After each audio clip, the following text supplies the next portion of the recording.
start to get my hips up in the air. I want to get out to a position that I can get good head position, and this is straight out of the KCC handbook, which is part of the reason I love it so much. I'll chase that outside 2-on-1 position we use so much in KCC 1 and 2, and then from here now I can attack his turtle from either top or side position. And the key to this is I need to pull his elbow and his knee both to the floor. I'm gonna look away from it here this way, and then I'm gonna roll up and over this direction. What's up, guys? It's Eli here with Night Jiu-Jitsu, and I am back up here at Balance Point Brazilian Jiu-Jitsu up here in Milford, New Hampshire with the man himself who owns this place. And your name, sir? Shelby Young. Yeah. So we were talking about this. I've been up here a few times now. We just finished a KCC course, a Knife Control Concepts course. But I've been up here for Jiu-Jitsu seminars and Knife Control Concept stuff. And we were talking, I was asking him anything that cool that he's been working on and that he uses sometimes that's kind of unique. And he is really good at hitting this certain arm bar from this turtle position. I got a couple of things from turtle bottom, and people are always asking about turtle bottom options because there's lots of ways to attack the turtle position, but not as many that are as prevalent and useful sometimes as the top positions getting out from the bottom. So we're going to show a few of those. So you want to start this out, sir? Sure. So yours are more from front facing, yeah? Yeah. So we're going to start off with this is a really basic escape that I learned from Roberto Maia a bunch of years ago. He's a phenomenal jiu-jitsu guy up here in New England. And it seems too simple to work, but that a lot of times is some of the best techniques. Yeah, absolutely. So we're going to start off here in front headlock position. So where he's got one hand around my neck, he's got one hand that's trying to control my tricep or under my arm. So my primary focus right now is going to be to not get choked. So I'm going to get 2-on-1 grip on his choke hand, so using a baseball bat type grip. And I want to plant his hand to the ground. He can use his palm or his fist to help protect his wrist. But the main thing is I can't let him get this arm up around my neck. I can't let his other hand come in. And I can't let him get around my back. Those are kind of my main objectives here. So to accomplish all of that, again, I got control of the choke hand. I'm kind of monitoring this. I'm not going to hang out here for more than a little bit of time. But I want to start to get my hips up in the air. I want to get out to a position that I can get good head position, and this is straight out of the KCC handbook, which is part of the reason I love it so much, is to make sure that he can't follow me. I keep driving my forehead up into his chin. I'll chase that outside 2-on-1 position we use so much in KCC 1 and 2, and then from here now I can attack his turtle from either top or side position. So all the way through, we start off again. He's got his front headlock. I screwed up enough to get here, but I got to make sure that I get out safely. So I get nice strong baseball bat grip on his choke hand. I'm going to get up on my toes, get my butt in the air. I'm going to start driving up so I get my forehead up into the side of his neck, and then I'm going to melt my way around the outside to get to an outside 2-on-1, control the wrist. Maybe we go reverse Kimura here, or we just go for regular top side back control.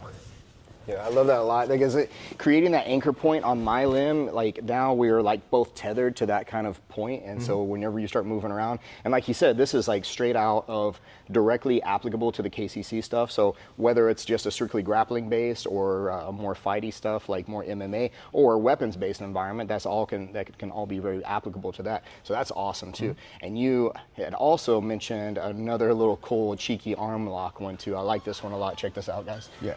So this is, I've affectionately dubbed it the ninja armbar, and you can hit this from a bunch of different positions. The main concept is I got to get a fulcrum behind his elbow, and I need to have control of his wrist on that side. So in this case, again, and I'm making sure that I'm not getting choked, but his arm that's trying to get behind my arm over here to set up, whether it's his head and arm guillotine, his anaconda, his darce, anything like that, I want to get my arm wrapped around it up above his elbow, and I'm going to pin my fist up into my chest to make sure that he can't easily retract it out. Now, if he does manage to pull his arm out, then at that point I can just pull guard or get back on top or just clear out.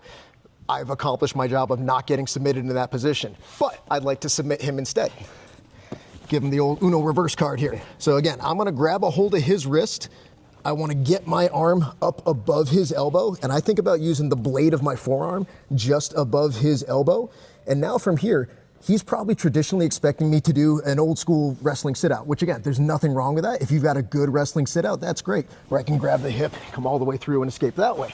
The problem is, if you've been going with good guys for a while, as soon as I clamp this, he's probably gonna start to shift his weight this way a little bit, and now that sit out on this side is not gonna be an option.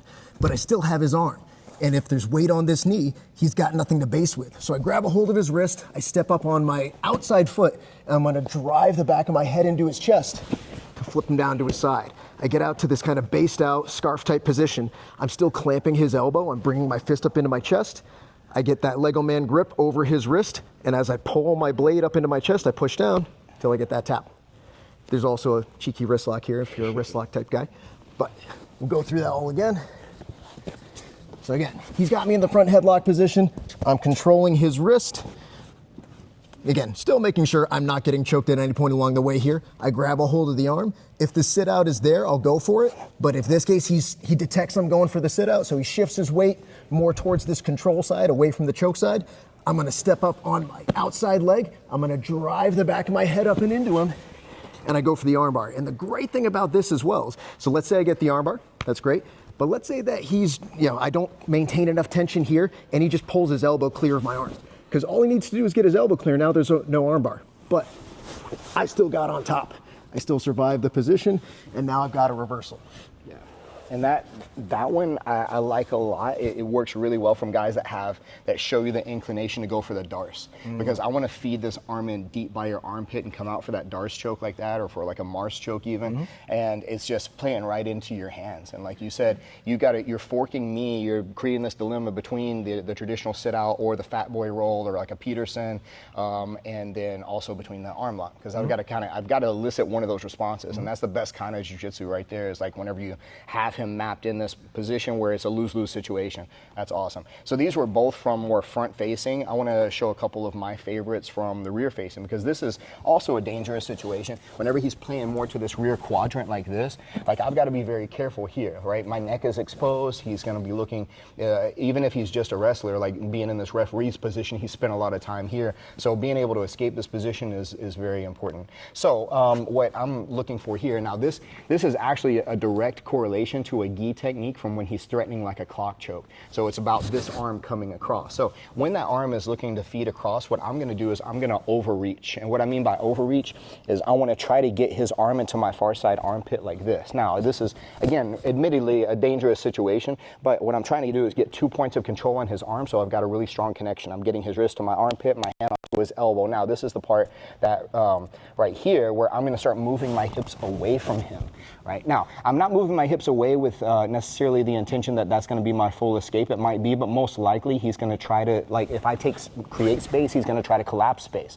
So keeping that here, I'm going to take my hand to the outside of his leg here like this. It's very important I don't go inside. That's going to just get me in a crucifix. So instead I'm going to go here, and the key to this is I need to pull his elbow and his knee both to the floor. I'm going to look away from it here this way, and then I'm going to roll up and over this direction. So now once I hit that roll, it's very important that I make sure to get my legs to the outside so I don't wind up just rolling and giving him my back. That would be incredibly stupid, so I'm not going to do that. But once we hit here, I'm already in a modified kind of reverse scarf position. But very important once we hit, though, because I am low on him, is that I walk my hips back up toward his shoulder, and then I find myself in a stronger reverse scarf kind of position.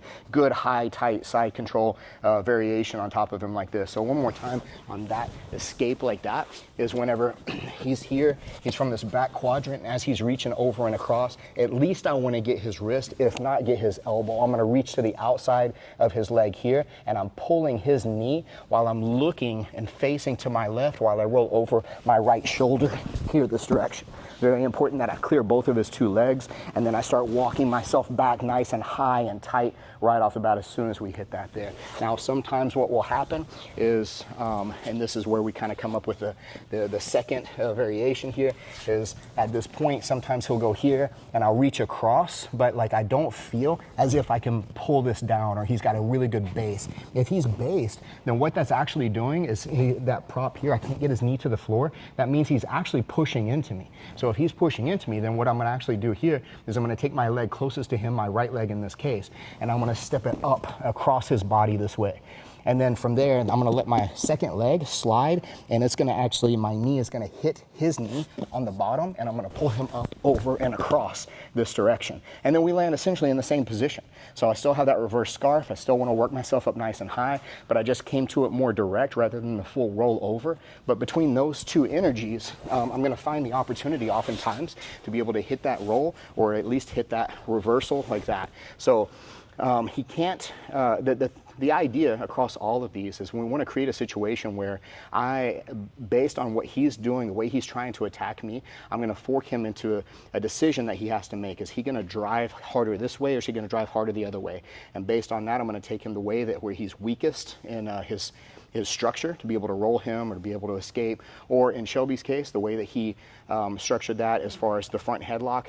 If I allow him to make that initial movement, then he's going to roll me. If I try to block that initial movement, you're going to arm lock me. So it's like, that's the best kind of jiu-jitsu, like make the guy choose how he loses all the time, right? So great turtle options for you for the bottom person here, how to get out from turtles safely and maybe even wind up with a submission of your own. If you're ever in the Milford, New Hampshire area, make sure you come train at Balance Point, BJJ up here. And this facility is phenomenal, so I highly recommend it. This guy is always awesome. He's a phenomenal teacher, great black belt, always has the goods. Students, great environment, no douchebaggery going on up here. That's what I always appreciate about being up here. So thank you again, brother. Appreciate you. And of course, keep watching the Night Jiu-Jitsu channel, guys. Like, subscribe, share, do all that stuff. If you ever want to check out a knife control concepts course with me, Aaron Giannetti, and Mike Chaney, make sure you catch one of those somewhere around the world. Appreciate you guys watching.